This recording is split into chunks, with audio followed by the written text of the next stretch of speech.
The GoPro Hero 13 Black versus the GoPro Hero 12 Black versus the DJI Osmo Action 4 versus the Insta360 Ace Pro. Which of these 4 action cameras is the very best right now? That's what we're going to test out in this video. This video is not sponsored by any of these camera brands, but if you find this video helpful, please consider using my affiliate links below to help support the channel. I'm testing these cameras out because ever since the GoPro Hero 7 came out, I've been using a GoPro as my primary vlogging camera for my second channel, which is all about travel vlogging, Gemini Discover. So with the latest release of the GoPro Hero 13 Black, I want to see if it's still on top or if there's another action camera that's better. So we'll start with some image quality comparisons and then move on to some physical differences. Let's start with prices and release dates. They're all within the $400 or less price range, and the Hero 13 Black is the newest at this moment. It's worth noting that the DJI and the Insta360 will soon be releasing updated models of their action cameras soon, so stay tuned for comparison videos once those new cameras come out. So let's start with image quality comparisons. The Insta360 comes out on top with the highest resolution of 8K 24 frames per second. Both GoPros come in next with a maximum resolution of 5.3K 60 frames per second, while the Osmo Action 4 can only shoot a maximum of 4K 60 normal speed video. Now on paper, it would seem that the Insta360 and the GoPros win for image quality.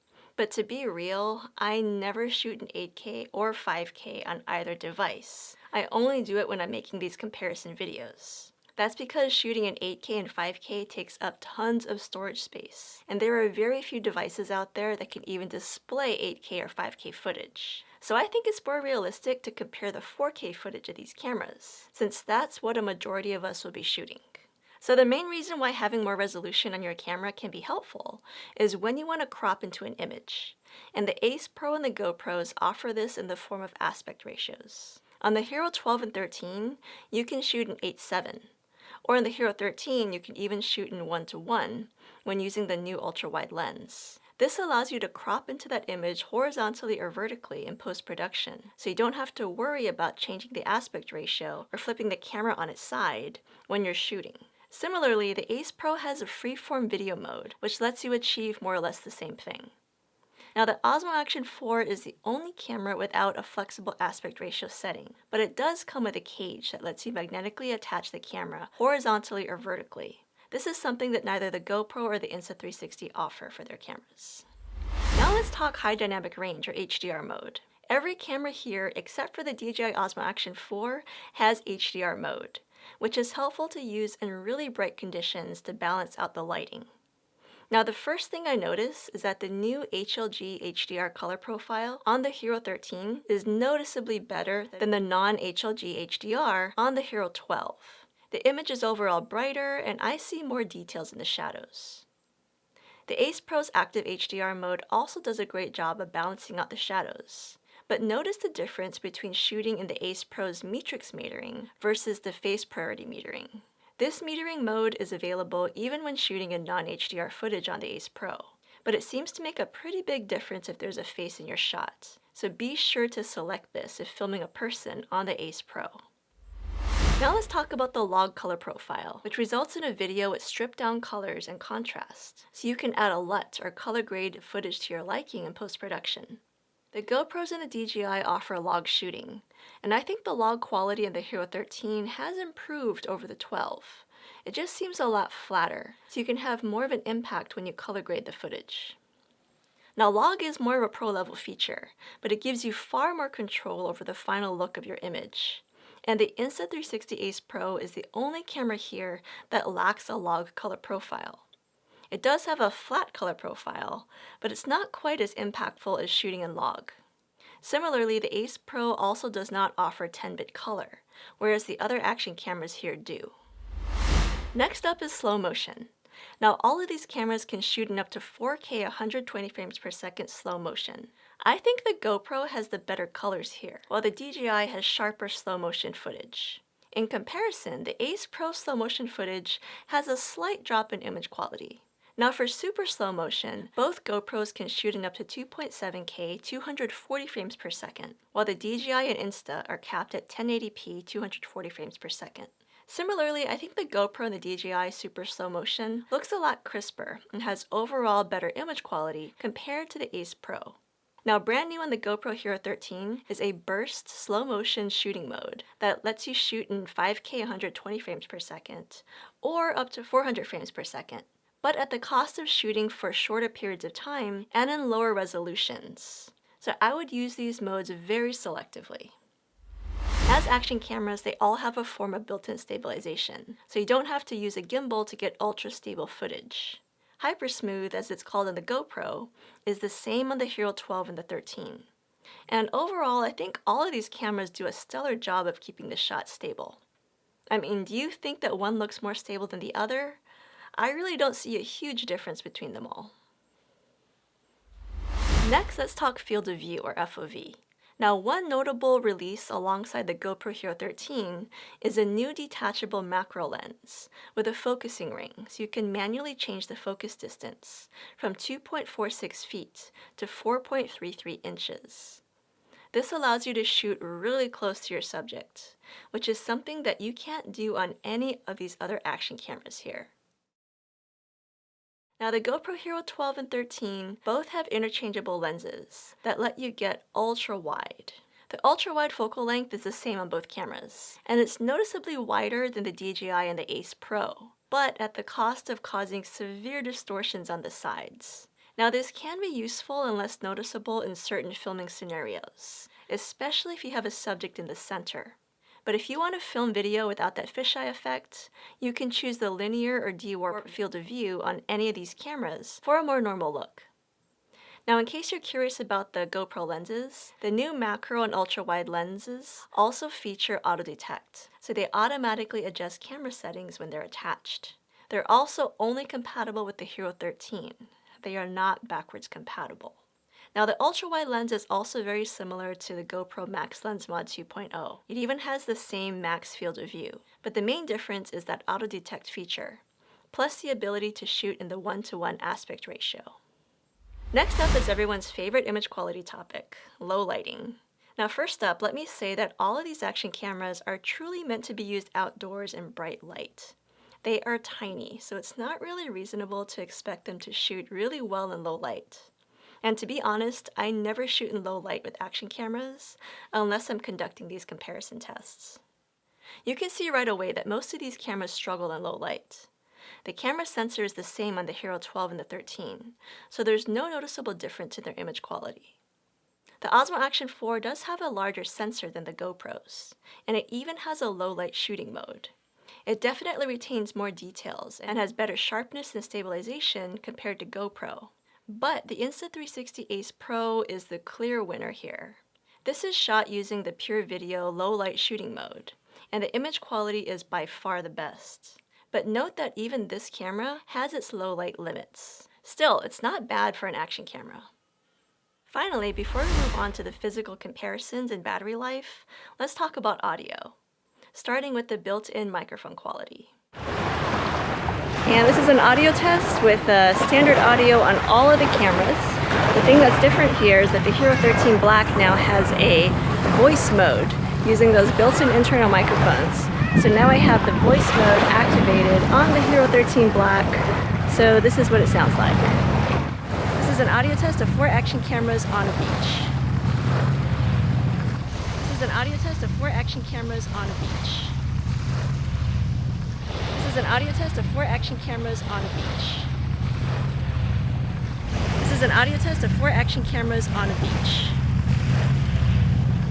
And now with audio tuning on the Hero 13 Black set to standard, this is what it sounds like.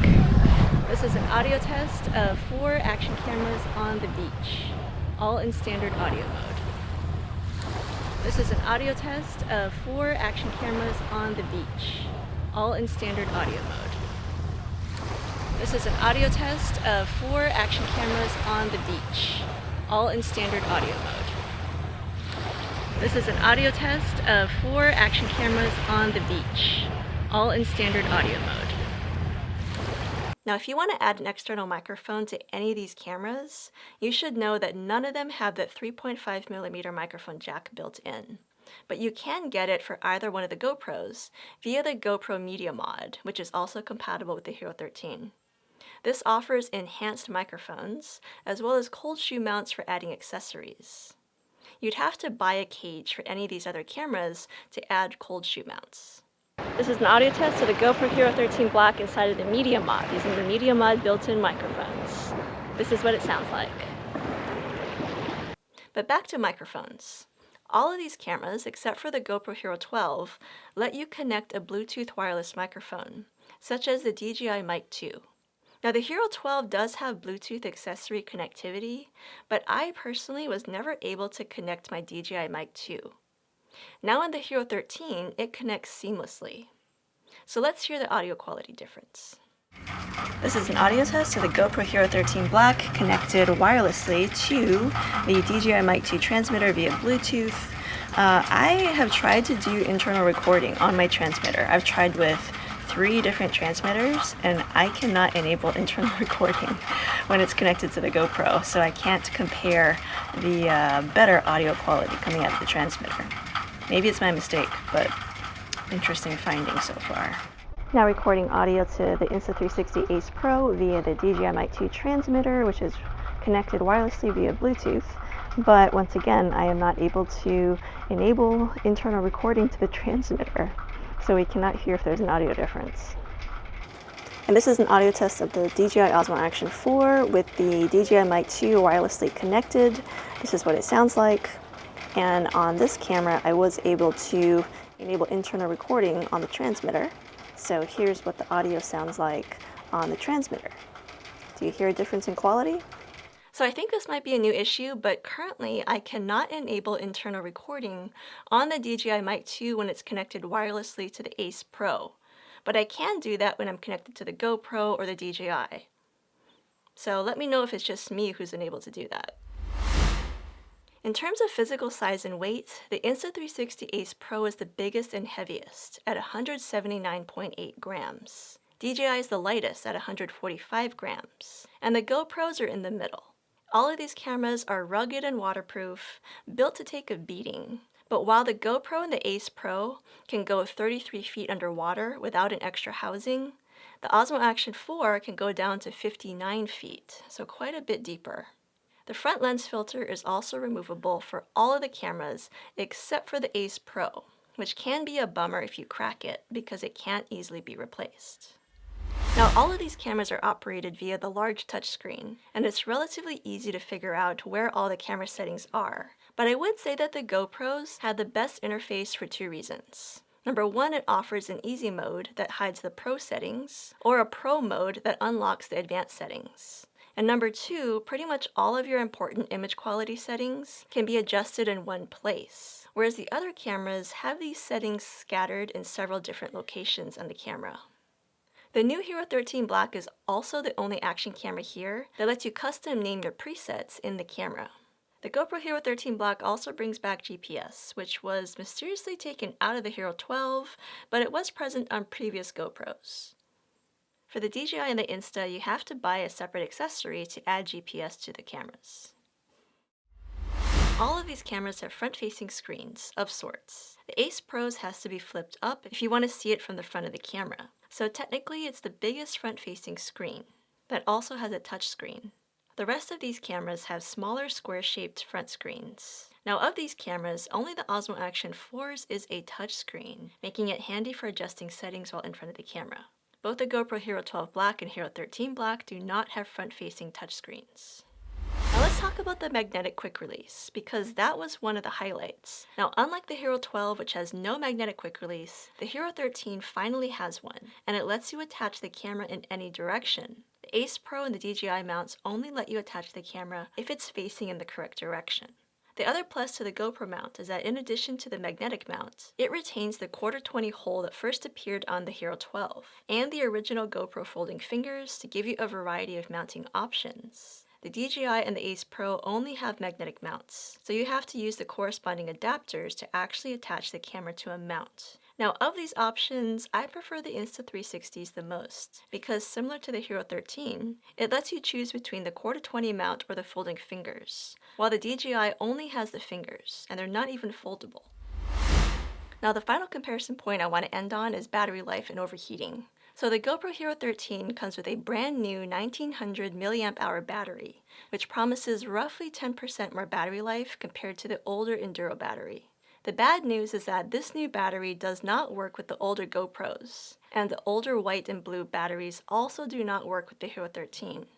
But the good news is that in my battery life tests, I did see an improvement in battery life from the Hero 12 to the 13. While shooting in 4K 30 frames per second in 70-degree weather with GPS turned off, my first test resulted in the Hero 12 lasting for 85 minutes and 40 seconds, while the Hero 13 lasted 98 minutes. Now unfortunately, both cameras turned off because they overheated, and both had about 5% or less battery life remaining, so they probably could have recorded for even longer had they not overheated. Now these battery life numbers are pretty good, but the Insta360 performed better because it lasted 90 minutes and 3 seconds with no overheating. It totally depleted the battery. But the best battery life for test number 1 was the DJI Action 4, which lasted 100 minutes and 30 seconds, also with no overheating.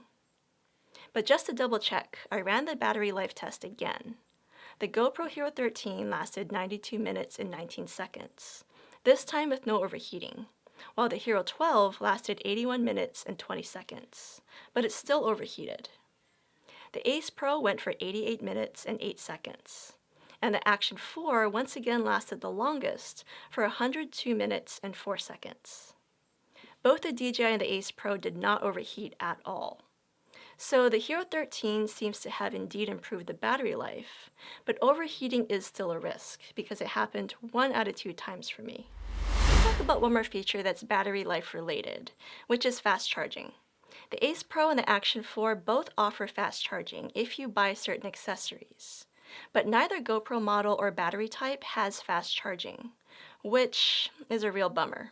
Now one last point, which is freezing and camera instability. Throughout my testing and in most cases of months using these cameras, I have not experienced any freezing bugs or unstable behavior from any of these cameras. This was a notorious problem with older GoPros, and most notably the Hero 9 for me, which gave me tons of freezing issues and even erased my footage a few times.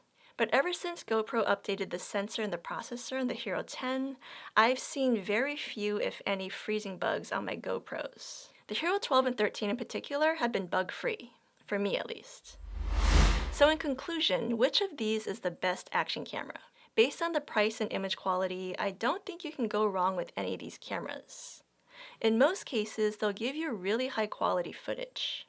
I've got to say that the Hero 13 seems to be in catch-up mode with this model because they finally added that magnetic quick release that all these other cameras have had for a while. So if that's as important to you as it is to me, and you need built-in GPS, I would buy the Hero 13 over the 12.